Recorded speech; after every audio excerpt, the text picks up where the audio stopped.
Hello, my name is Marcus Ong, and this is my video on citing references in IEEE format for my medical device research project on the endoscope. In this video, I will explain how to correctly cite sources in IEEE format and why proper citation is important. For this report, I use the IEEE referencing style, which is commonly used in engineering and medical research.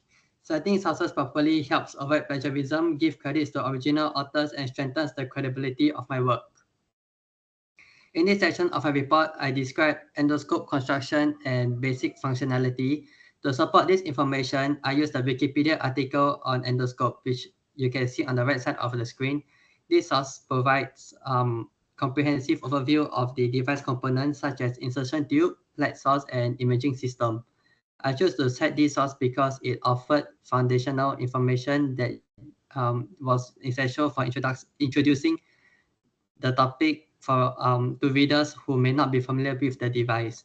Although Wikipedia is a secondary source, it was helpful for covering general knowledge and providing referencing I could verify further, such as a rigid or flexible tube as a body and a light transmission system and a lens system. I just rephrase it and write it in my report.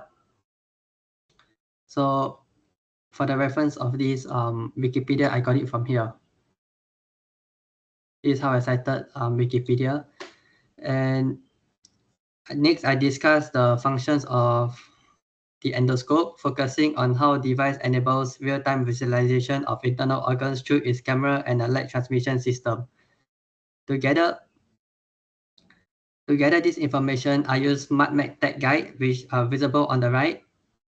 I cited this source because it provides detailed technical description of how various components such as fiber optic cables and high resolution camera work together to produce clear internal image. That this was especially relevant for explaining the operational mechanism of the endoscope, which form the core of its functionality. By using this source, I ensured that my explanation was technically accurate and understandable for readers without a medical background, such as over here, it mentioned the parts and functions of the control section of an endoscope, which I rephrase it and put in my report and write in my report to assist with the operator to steer the insertion tube precisely, ensure safe navigation and positioning in sensitive areas. They make use of the control handle over here. And next, this is the section of a report that explores the medical application of the endoscope to describe how endoscope are used in procedures like bronchoscopy. I cited the Mayo Clinic website, which you can see on the right here. I use this source because the Mayo Clinic is a credible medical institution that provides patient-centered explanations of medical procedures. This site clearly describes the bronchoscopies describes how bronchoscopies are performed and what patients can expect, and how endoscopes help diagnose respiratory conditions. This information was highly relevant as it enables me to relate to the technical functions of the endoscope to real-world clinical applications, such as bronchoscopy is a procedure that let doctor look at your lungs and air passage. I mentioned it over here.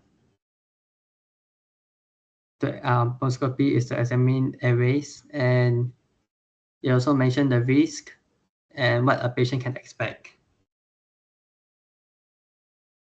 In safety issues, I discussed potential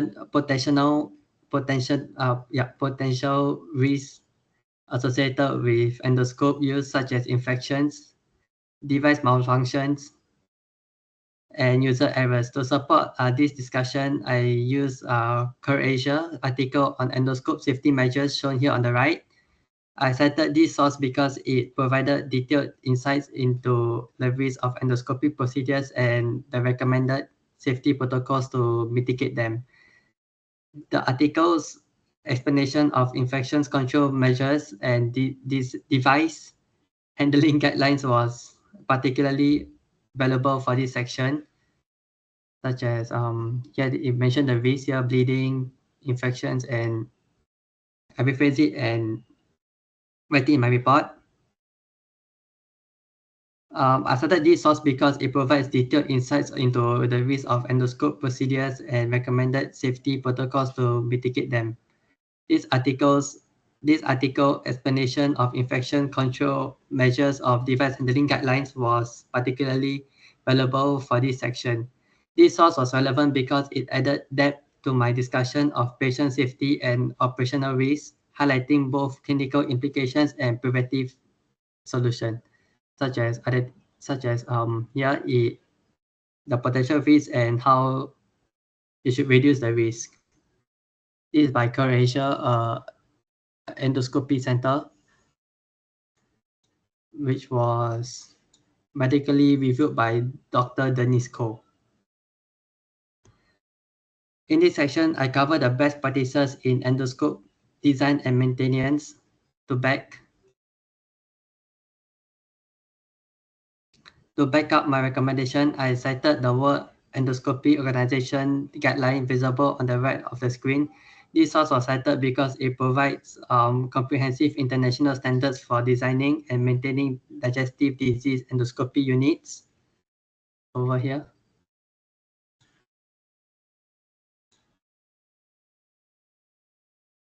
I use it to support my suggestion on ergonomic design, infections prevention features, and optimal storage solutions for endoscopes. By citing this guideline, I ensured that my recommendations were aligned with global best practices and evidence-based protocols. This was by Chris Mulder, Martin Jacobs, Roger, and more references at the bottom here. I also, to discuss the manufacturing standards for endoscope, I reference it to ISO 13485 standards shown on the right. These international standards outlines the quality management requirements for medical device manufacturing. I cited this source to emphasize the importance of compliance with global safety regulations, which ensures that endoscopes meet the necessary quality control measures and are safe for patient use. This information was highly relevant to highlight how manufacturers must adhere to strict guidelines to maintain product reliability. So ISO 13485 is by international organization standards, where all manufacturers must follow, as is a framework to ensure consistent design. So by using ISO, so in my report I wrote, by using ISO 13485 standards for medical device manufacturing, it is also another practice that can ensure compliance with global safety and reliability regulations. I also use this website blog, which is by Christine Bolton, written during published on 8 December 2020. He also mentioned like how endoscope is made. So yeah, these are the good practices that should be done to ensure patient safety. And lastly, in this session, I cover the best practices in endoscope design and maintenance. To back up my recommendation, I cited